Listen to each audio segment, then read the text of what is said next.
right, welcome to another day of considering your soul.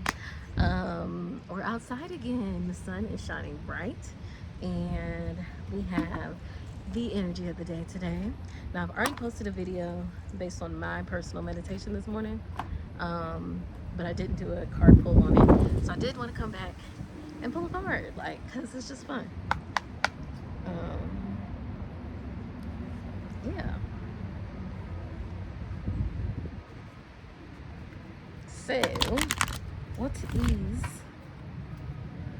the medicine that wants to be shared today? What is the medicine for the day? Let me make sure I'm clear on my questions. What is the medicine for the day? My hands are so ashy right now. So ashy. Oh, y'all, we got 3. Oh, shoot. I'm too old for this. Okay, and I really don't know which order came out first. So you have 3 cards. You have Ceremony, 5. I think it's the number 5. Ceremony is about bringing ritual and sacredness and slowing down. Bringing ritual and sacredness to mundane tasks. So let's say if you want to make a cup of tea, a way to do that is to speak life into your tea, or saying a prayer while you're sipping tea. If you were doing some work, working on a big idea or just trying to brainstorm ideas, that may look like lighting a particular candle or just having some sort of sacred ritual that goes with the things that you're naturally already doing. So, but they all should require you to slow down. So that's what that's about.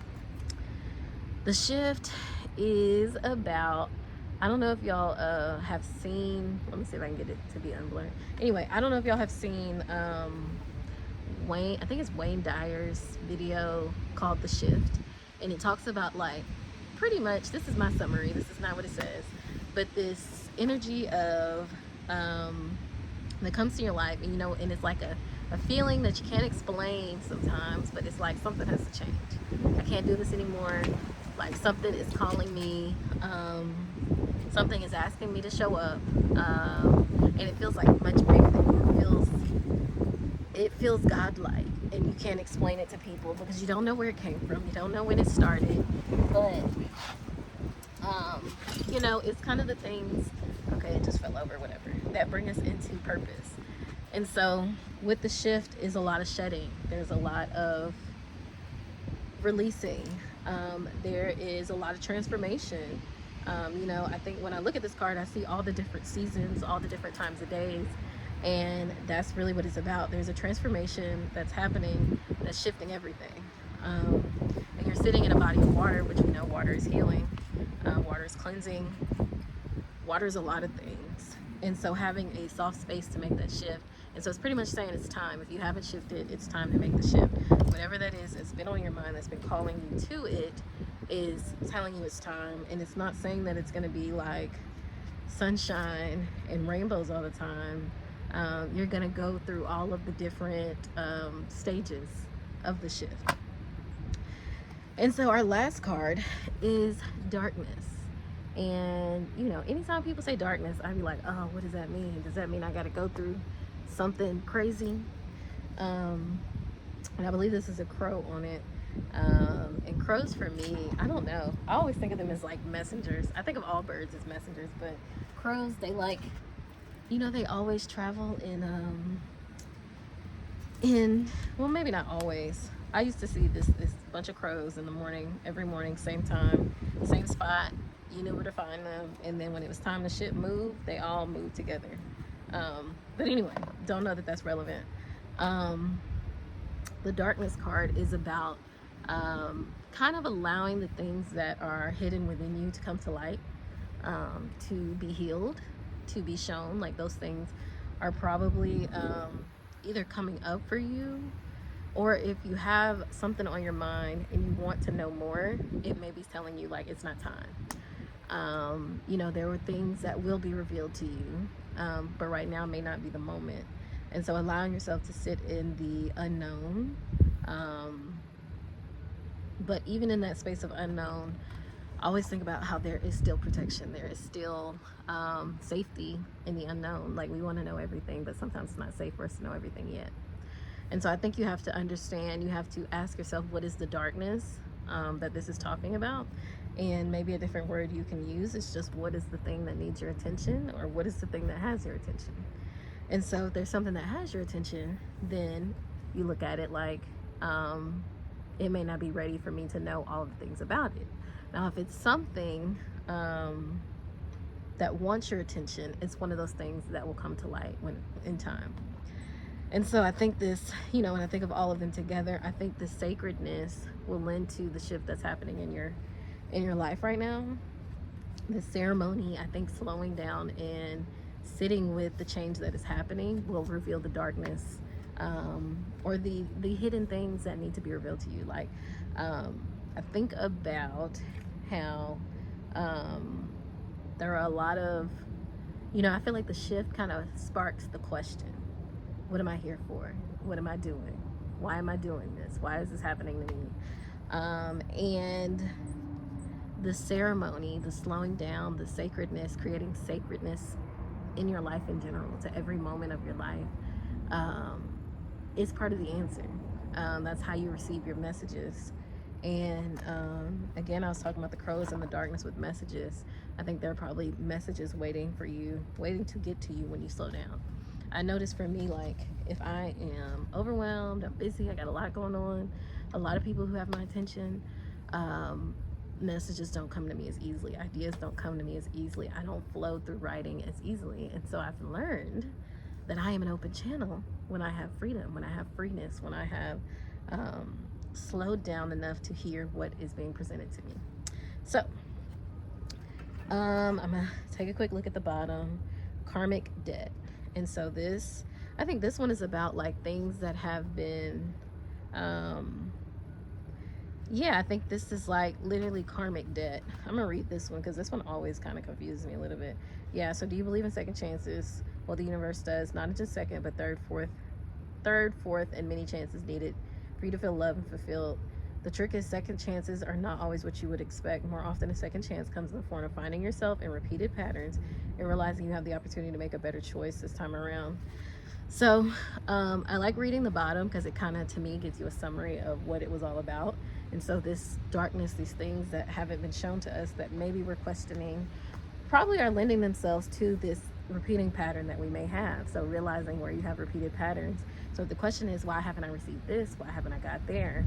It may be that you have been in this shift of working through these karmic patterns, these, and a lot of us have a lot of self-sabotaging, repeated patterns. And so it's honestly presenting you a new opportunity to make a different choice, a new opportunity to consider your soul.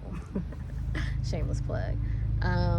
So yeah, it talks about karma getting a bad reputation, and it seems like punishment or a balancing of the scales. But it's really much deeper than that. It's pretty much saying this is an opportunity to change the way that you've been doing things. If it's not working for you, it's time to do it differently. And so that lends me to my earlier video, which was about loneliness for me. Like, I have been feeling more loneliness than usually I'm fine alone. I like being alone, but there's something else within me that is calling for community, and calling for a different type of community, a different type of interaction. And so I had to ask myself, why are these feelings coming up? Instead of running away from or being embarrassed by feeling lonely, it's like, why are these feelings coming up? What is it that this loneliness is informing me of? And it's really just informing me of my desires. There are desires I have, there are things I want, and there are shifts that I need to make in order to get them. And a lot of my shifts happen in my quiet time, in my meditation, in taking the time to sit still enough to hear my next step, to hear, my natural self speak up, my inner self. So, all that to say, that was long. It's supposed to be shorter than this. And so the medicine I recommended was anything that'll hold you through change or shift, because that's just the season we're in right now. Like, I'm even paying attention to the winds. It's really windy out here right now, and that's not a normal thing, but it's really windy. And so there's a lot changing and shifting around us, and it is going to pinpoint our patterns, and So you need medicine, again, that will support the nervous system, but medicine that'll also hold you through the shift, through the change, through the softness. And so we go back to the oat straws, we go back to the rose petals. This morning I had ginger, rose petals, mullein, and cinnamon. And so it was really about shifting from pain to pleasure, shifting from struggle to ease.